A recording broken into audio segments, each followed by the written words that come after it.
पाहत आहात खोज मास्टर न्यूज। लोणार शहरात काल रात्री ढगफुटीच्या स्वरूपात मुसळधार पाऊस झाला। शहरातील अनेक भाग जलमय झाले आणि नागरिकांचे मोठ्या प्रमाणात नुकसान झाले। या अतिवृष्टीत उद्धव बाळासाहेब ठाकरे शिवसेनेचे शहर प्रमुख गजानन जाधव यांचे जुने राहते घर कोसळले। घटनेनंतर परिसरात भीतीचे वातावरण निर्माण झाले आहे।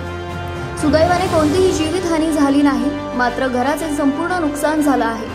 नागरिकांनी प्रशासनाकडून तातडीने मदतीची मागणी केली आहे।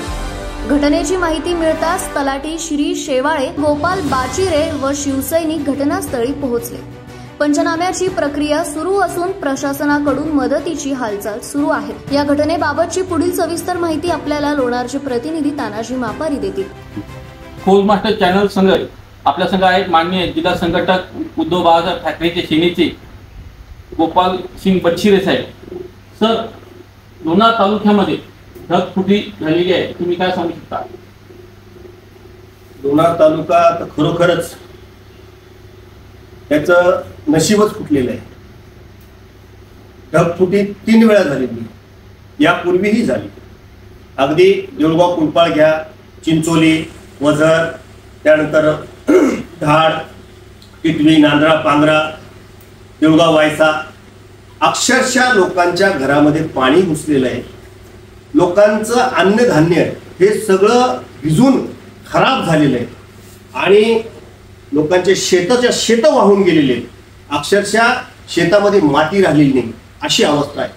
आणि ही अवस्था आमची शासनाकडे एवढीच मागणी आहे, तत्काळ याचे पंचनामे करावे आणि प्रत्येक शेतकऱ्याला याची नुकसान भरपाई देण्यात येईल। ही मागणीसाठी आम्ही आता सगळ्या गावकऱ्यांच्या माध्यमातून ही मागणी आम्ही लावून धरणार।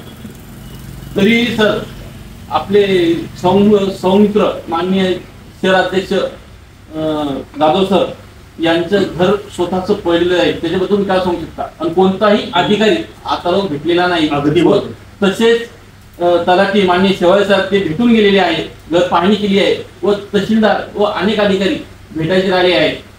अगदी बरोबर आहे।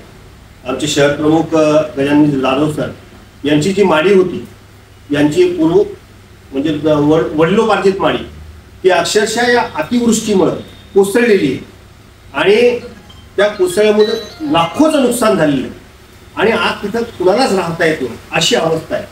तर आपण सर्व मिळून शासनाकडे ती मागणी करणार, त्यांची नुकसान भरपाई जी झाली, डिझास्टर मॅनेजमेंट म्हणजेच जे शासनाच्या योजनेतून कसं त्यांना मदत करता येईल, कसं त्यांच्या घराचं पुनर्बांधणी करता येईल, याकडे आम्ही मागणी करतो। व तसेच सर, त्यांच्या वार्डातले 2 युवकांच्या गाड्या म्हणजे भीत पडून डायरेक्ट चेपलेल्या आहेत, त्याच्यावर तुम्ही काय सांगू शकता? अगदी बरोबर आहे। 40 फूट, आता ती 40 फुटाची भिंत होती, फार मोठी भिंत होती आणि ती भिंत कोसळल्यामुळे त्या दोन्ही गाड्या दबल्या।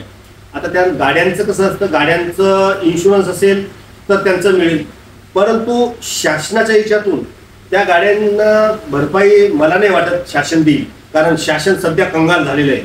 शासनावर 235 कोटीचा एक्स्ट्रा खर्च, काहीतरी 229 कोटीचा शिल्लकचा खर्च केलेला, हे 29,000 कोटी मला वाटते, 29,000 कोटीचा शिल्लकचा खर्च शासनाने केलेला आहे आणि तो हिशोब मिळत नाहीये। ही तर शासनाची दुर्दशा आहे आणि ते आता काय मदत करतील शेतकऱ्यांना? पण शिवसेना उद्धव बाळासाहेब ठाकरे यांच्या माध्यमातून, या पक्षाच्या माध्यमातून आम्ही ही मागणी रेटून धरणार, वाटल्यास आंदोलन करू, मोर्चे काढू आणि ही मागणी मान्य करू आणि या शेतकऱ्यांना नुकसान भरपाई मिळालीच पाहिजे।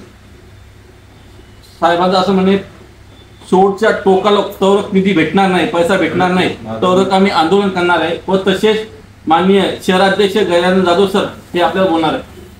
पंचनामे होती तेव्हा होतील, पण त्यांना तात्काळ संसार उभा करण्यासाठी त्यांना मदत केली गेली पाहिजे। त्याला आपण सानुग्रह राशी म्हणतो, अशी ती सानुग्रह राशी त्यांना दिली गेली पाहिजे, त्यात ते संसार करू शकतील। नंतर जी भेटेल ती भेटल। पंचनाम्याला 6 वर्ष लागतील, कारण या अगोदरही बरेच नुकसान झाले। 5-6 महिन्याआधी उन्हाळ्यामध्ये चांगला पाऊस पडला होता, त्यावेळेस नुकसान झालं, त्याचे पंचनामे अजून व्हायला लागले। शेती रखडल्या, पेरण्या अगोदर त्यांचे पंचनामे अजून व्हायला लागले। तर सानुग्रह निधी तो त्यांना दिला गेला पाहिजे, तो शेतकरी त्याचा संसार उभारायला पाहिजे आणि शेती डागडुगी झाली पाहिजे। म्हणून पंचनामे करण्या अगोदर थोडीफार मदत त्यांना व्हायला हवी. शेवटच्या टोकाच्या घटकालो निधी मंजूर व्हायला पाहिजेत असे समजायचं म्हणणं आहे.